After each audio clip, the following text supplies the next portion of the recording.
Magandang araw mga kapuso, episode 30 na tayo ng Stolen Life araw ng Biyernes. Nag-aayos na nga tong si Lucy ng kanyang sarili para mag-disguise kasi nga ito na yung araw ng pagtatagpo nila ni Darius para maipaliwanag niya na ang lahat ng mga impormasyon na kanyang nalalaman kay Darius upang siya ipaniwalaan nito. Samantala yung gwardya lumapit kay Manang Bering para itanong kung alam ba niya yung mga nangyari kagabi. Dahil nga, nag-away na naman yung mag-asawa, nagkaroon ng tensyon. Saan ka nga ba makakita na si Ma'am Lucy nila ay aalis ng hating gabi? Kaya pinagtalunan nila itong mag-asawa. Sabi naman ni Manang Bering, alam mo napanood ko yan sa isang telebisyon eh. Umalis yung babae, iniwan yung asawa niya dahil nga sa kabila ng trauma. Kaya siguro normal lang ito nangyayari at nararanasan ni Ma'am Lucy kasi nga na-trauma siya sa mga nangyari. Pero syempre, ipagdasal na lamang natin na sana mabago na ulit ang lahat, manumbalik na. Kasi inaalala ko lang talaga si Cheska, kawawa yung bata. Sabi naman ng gwardya, Manang, narinig ko naman po yung sinasabi nyo. Syempre, hindi mo naman po ako maiwasan na hindi rin mag-alala dahil nga po sa mga nangyayari. Kaya nga, kailangan talaga nating ipagdasal na sana huwag maapektuhan yung relasyon nila mag-asawa at hindi sila maghiwalay. Hindi sana mauwi sa ganun na hiwalayan dahil sa mga problema nila. Samantala, nagpunta na nga ng parke itong si Lucy at natagpuan na nga niya sa di kalayuan si Darius. Tanaw na tanaw niya habang ito yung nakatalikod. Ngayon, nung tumingin si Darius dahil parang nakaramdam siya na parang meron tao sa likuran niya, nakita na nga niya si Para. Hindi niya alam, eto ang tunay na Lucy. Kaya naman si Lucy sa sobrang kaba, kinukuskus na naman niya yung kanyang dalawang kamay. At syempre, parang nabuhayan siya ng loob. Lalong nabuhayan yung dugo niya, diba? Lalo siyang ngumiti nung tinitigan na siya ni Darius. Sabi naman ni Lucy, akala ko talaga hindi mo ko katatagpuin. Para, ano ba yung sasabihin mo? Darius, alam ko napaka-imposible, pero sasabihin ko sa'yo, ako talaga si Lucy ang asawa mo. Naniniwala ka na ba sa mga sinabi ko kagabi? Na kakaiba ang kinikilos ng babaeng kasama mo sa bahay? Hindi siya ang tunay mong asawa. Siya, si Para. Nasa loob siya ng katawan ko. Alam mo Para, hindi ko na talaga alam yung mga pinagsasabi mo, sabi ni Darius. Hindi ko na makayanan ang pagiging baliw mo. Hindi ko na kaya sakyan ang mga kabaliwan mo. Akala ko may kipagtagpo ako sa'yo para sabihin mo sa akin yung mga bagay na kaya ko, pero hindi ko kinaya yung mga kabaliwan mo. Samantala, nagmamadali itong si Para na nasa katauhan ni Lucy. Pinabubuksan niya yung gate at aalis daw siya. Kinakailangan sundan niya si Darius para makatiyak na mahuhuli talaga ng mga pulis itong si Para, aka Lucy. Sabi ng gwardya, ma'am, mag-isa lang po si Cheska, wala po siyang bantay. Namili po si Manang Bering, di pa po nakakabalik. Sakka na, tinawagan ko naman si Manang Bering at uuwi rin naman siya. Sige na, nagmamadali ako, buksan mo na yung gate. Pero ito namang si Lucy, todo pa rin sa pag-iyak. Sabi niya, maniwala ka sa akin Darius, ako ang tunay mong asawa. Naalala mo nung hinahanap mo ko, dinala ako ni Auntie Belen sa ni Para sa dati naming bahay. Tinago nila ako, kinidnap nila ako. Pagkagising ko, nasa loob na ako ng katauhan ni Para. Nagkapalit na kami ng pagkatao. Ano ba pinagsasabi mo Para? Hindi ka panipaniwala. Napaka-imposible mangyari niyan. At ngayon, ini-insist mo na ikaw mismo si Lucy na asawa ko. Eto, Darius, meron ako ipapakita sa'yo. Natatandaan mo ba tong panyo na to? Eto, kunin mo. Buksan mo. Sige na, sundin mo ko. Ayan, yung bulaklak na yan. Diba pinag-usapan natin dalawa na kapag nabukadkad si Bida, itatago natin yung petals. At saan ko itatago? Dito sa kauna-unahang panyo na ibinigay mo sa akin. O love, tayo lang dalawa ang nandun sa lugar na yon. Tayo lang nakakaalam nito. Ito lang yung sikreto natin tungkol kay Bida. Diba? Kapag unang beses na namukadkad siya, yung bulaklak na inalagaan mo, itatabi ko to. Pinagkaingatan ko to. Tayo lang ang nakakaalam nito, Darius. Kaya naman, sabi naman ni Darius, Lucy, So nabuhayan na ng loob si Lucy. Tears of joy, napaiyak na siya at niyakap niya ng mahigpit ang asawa niya. Sabi ko na nga ba, Darius, papaniwalaan mo agad ako. Sabi ko na nga ba, maniniwala ka sa akin. Hindi talaga kayang talunin ni Para yung wagas na pagmamahal ko sa'yo. Yung alaala na iniwan ko sa'yo, hindi niyo yung kayang matalo.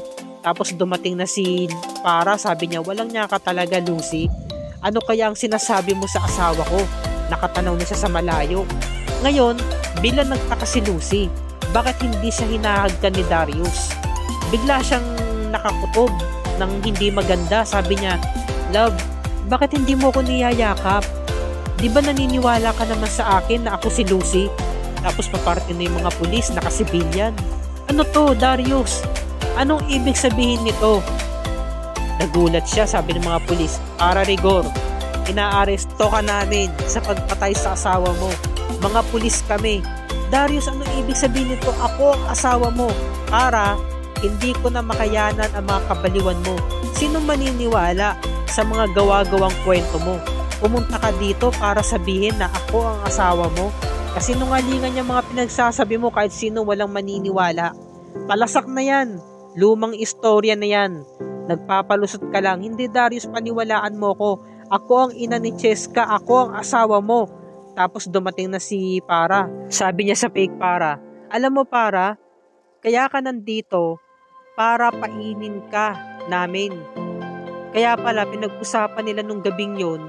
Sabi ni Para, alam ko na kung anong sinabi sa'yo ni Para, na siya yung asawa mo, na anak niya si Cheska, na kakaiba yung mga kinikilos ko. Yun ang sinabi niya, di ba? Ba't kaya hindi tayo magkaisa? Replyan mo, makisakay ka sa kanya. Sabi ni Darius, anong ibig mo sabihin? Kailangan makipagkita ka kay Para. Paniwalain mo siya na naniniwala ka sa mga sinasabi niya. Baka ito na yung pagkakataon para madakip na siya ng mga pulis. So yun na nga, nahulog si Lucy sa patibong ni Para. Kaya sabi ni Lucy, walang niya ka talaga. Sabi naman ni Para, kriminal ka. Kaya kailangan talaga makulong ka. Ikaw ang kriminal. Walang niya ka. Para, tigilan mo itong mga dramang to, sabi ni Darius. Sige na, dakpin nyo na siya, sabi ni Lucy. Ilayo nyo na yan. Umiiyak si Lucy sa katauhan ni Para. Diba? Sabi naman ni Para, wala nang maniniwala sa'yo, sabi niya. Yung totoong Para na nasa katauhan ni Lucy. At tuluyan na nga siyang dinakip ng mga pulis at papalayo. Sinakay na nga siya sa sasakyan. Sabi naman ni Lucy, ako ang asawa ni Darius, sabi nung pulis. Eto ka nakalagay ka dito, most wanted. Pinatay mo ang asawa mo. Hindi ko pinatay ang asawa ko. Nandiyan siya kasama ko. Buhay siya si Darius, siya ang asawa ko. Darius, tulungan mo ko, sabi ng mga pulis. Sige na, ipasok na yan. Kaya sabi naman ni Darius, love, di ba sinabihan na kita na huwag kang pupunta dito? Dapat hindi ka na sumama sa operasyon. Sabi naman ni Para, syempre, alam naman natin simulat sa pool na nababaliw niya yung pinsang kong yan, si Para. Lahat gagawin niya para paniwalain ka. Sabi naman ni Darius, baka naman iniisip mo na maniniwala ko sa mga sinabi niya. Sabi naman ni Para, aka Lucy, sorry na. Kasi alam naman natin na baliw yung babaeng yan walang yayang, kriminal yan. Kaya kailangan talaga makulong na siya. Gusto ko lang din makasiguro na talagang dadakpin na siya ng mga pulis. Para ba wala na tayong agam-agam na iniisip para matapos na problema natin? Nag-aalala kasi ako palagi Sabi naman ni Darius, sige na, sorry na. Tama na yan. Umuwi na tayo. Sabi ni Darius. Kasi nga, naintindihan na rin niya yung hinaing ni Lucy. Hindi niya alam, si Para yan. Peke ang asawa niya. Ginagamit lang ang katawan ng asawa niya. So nakangiti itong si Para habang nakayakap kay Darius. Samantala, pinagmemeryenda ni Aling Bering si Cheska. Sabi naman ni Cheska, Manang, ba't wala ba po sina Daddy at Mami?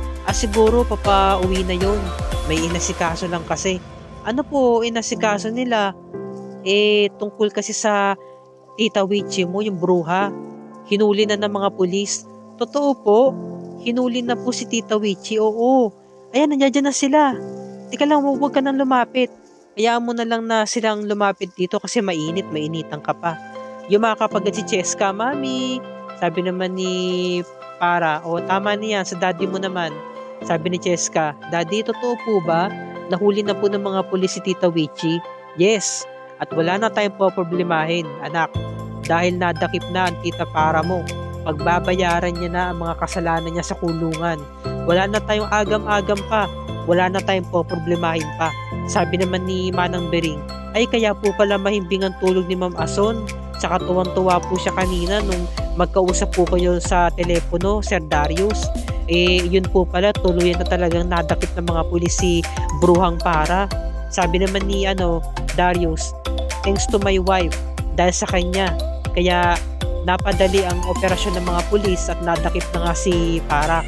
Sabi naman ni Para, yung aka Lucy, "Ginawa ko lang naman ng tama, love. Kaya nahuli si Para. At eto na nga, ang kawawang Lucy. Tuluyan na nga siyang nakulong. Tinulak siya ng pulis. So pinagkakaguluhan siya ng mga babae kasi kutis mayaman eh. Mukha siyang mayaman tapos maganda pa. Samantala si Joyce, dumating at meron daladalang cake. Dahil daw sa mga nangyari sa pamilya nila, kaya na-stress. So pagkakataon na to para naman kahit papano maginhawa yung pakiramdam nila, kaya dinalan niya ng cake. Pakitawag daw yung mga katulong, pati yung gwardya. Ngayon sabi ni Manang Bering, "Huwag mong kakainin yung cake na yan, di ba? Crush mo si Ma'am Para." Narinig ni Joyce, "Ano crush mo si Ma'am Para?" Sabi naman ni nung gwardya, "Dati po yun, nung mga panahong sekretarya pa siya ni Sir Rigor." Sabi. Ngayon ito namang si Lucy, gusto niya pakawalan siya sa loob ng kulungan. Umiiyak siya dahil natotraumatize siya dahil puro mga kriminal yung mga nasa loob ng kulungan na kasama niya eh. So abangan natin sa araw ng Lunes. Nakukonsensya si Auntie Belen, na awa siya sa kalagayan ni Lucy. Kasi nga, nakikita niya rito yung pagkatao ng anak niya. Sabi naman ni Para, "Nay, huwag mo sabing naawa ka kay Lucy." So narinig ni Darius. Malaking question, bakit kinakausap ni Lucy si Auntie Belen?